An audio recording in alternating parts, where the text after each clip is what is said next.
মেট্ৰিকত চতুৰ্থ স্থান লাভ কৰা স্নেহাই পঢ়া বিদ্যালয়ত সম্বৰ্ধনা আৰু প্ৰীতিভোজৰ অনুষ্ঠান।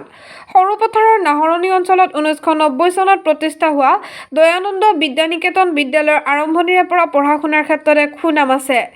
এইবাৰ আকৌ সোণত সুৱগা চৰালে স্নেহা সaikia নামৰ এগৰাকী ছাত্ৰীয়ে। ছাত্ৰীগৰাকীয়ে সদ্যঘোষিত হাইস্কুল শিক্ষান্ত পৰীক্ষাত অসমৰ ভিতৰত চতুৰ্থ স্থান লাভ কৰিলে। ইয়াৰ উপৰিও বিদ্যালয়খনৰ 13 গৰাকী ছাত্ৰ ছাত্ৰীয়ে ডিষ্টিংশ্যন আৰু 7 গৰাকীয়ে ষ্টাৰ মাৰ্ক পাই উত্তীৰ্ণ হৈছে। সেয়েহে আজি বিদ্যালয়খনত পৰিচালনা সমিতি অভিভাৱক অভিভাৱিকাসকলে লগলাগি এক সম্বৰ্ধনা অনুষ্ঠান আৰু প্ৰীতিভোজৰ আয়োজন কৰে। সম্বৰ্ধনা অনুষ্ঠানত বিদ্যালয়খনৰ পৰা এইবাৰ হাইস্কুল শিক্ষান্ত পৰীক্ষাত সুখ্যাতিৰে উত্তীৰ্ণ হোৱা সৰ্বমুঠ 46 গৰাকী ছাত্ৰ ছাত্ৰীক সম্বৰ্ধনা জনায়। অনুষ্ঠানটোত সৰুপথাৰ অঞ্চলৰ অৱসৰপ্ৰাপ্ত শিক্ষক সিদ্ধেশ্বৰ শইকীয়া, সমৰেন্দ্ৰ সিনহা, ৰাজচক্ৰ বিষয়া হেমাংগ নচিব, সৰুপথাৰৰ পৌৰনেত্ৰী উষা আগৰৱালা উপস্থিত থাকি ছাত্ৰ ছাত্ৰীসকলক উদ্দেশ্যি বহুতো সাৰুৱা আৰু গুৰুত্বপূৰ্ণ মন্তব্য আগবঢ়ায়। শেষত উপস্থিত সকলোৱে মিলি আয়োজন কৰা প্ৰীতিভোজৰ ভাগ লয়। আমি দয়ানন্দ বিদ্যানিকেতনে প্ৰত্যেক বছৰে hslcৰ কেণ্ডিডেটসকলে ৰিজাল্ট দিয়াৰ পিছতে আমি এটা সম্বৰ্ধনা অনুষ্ঠান পাতোঁ আৰু যোৱা 2টা বছৰ আমি ক'ভিডৰ কাৰণে পাতিব পৰা নাছিলোঁ। এইবাৰ আমাৰ বিদ্যালয়ৰ স্নেহা শইকীয়াই 4th পজিশ্যন পাইছে আৰু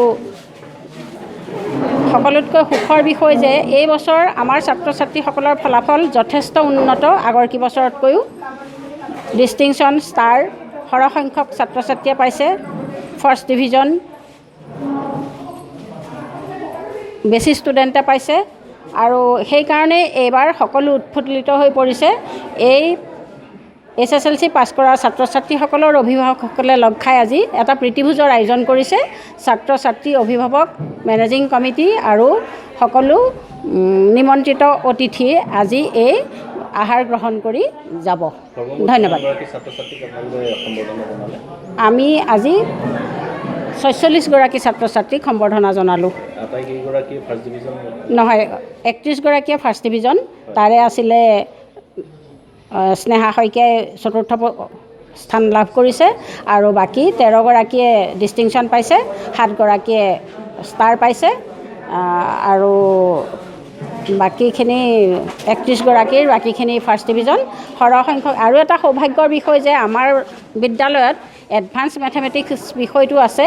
এই এডভান্স মেথমেটিক্সত 11জন ছাত্ৰ ছাত্ৰী আছিলে, তাৰে 10জনেই 100ৰ ভিতৰত 100% নম্বৰ পাবলৈ সক্ষম হৈছে আৰু এগৰাকীয়ে 95% নম্বৰ পাইছে। গতিকে আজি আমাৰ শিক্ষক শিক্ষয়িত্ৰীৰ লগতে অভিভাৱকসকলো যথেষ্ট সুখী। সেইকাৰণেই তেওঁলোকে উৎফুল্লিত হৈ এই প্ৰীতিভোজৰ আয়োজন কৰি সকলোৱে একেলগে আনন্দ ফূৰ্তিৰে এসাঁজ খাব।